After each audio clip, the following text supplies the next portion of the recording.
Bueno, ok, aquí les dejo el sonido de Yaguarú,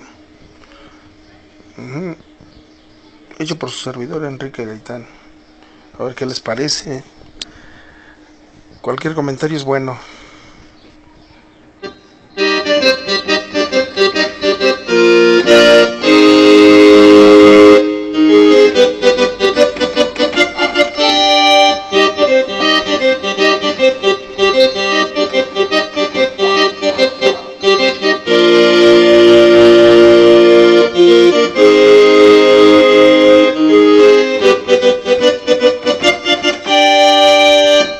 Igual lo mismo, no manejo nada más que el cable disque de plug y su luz.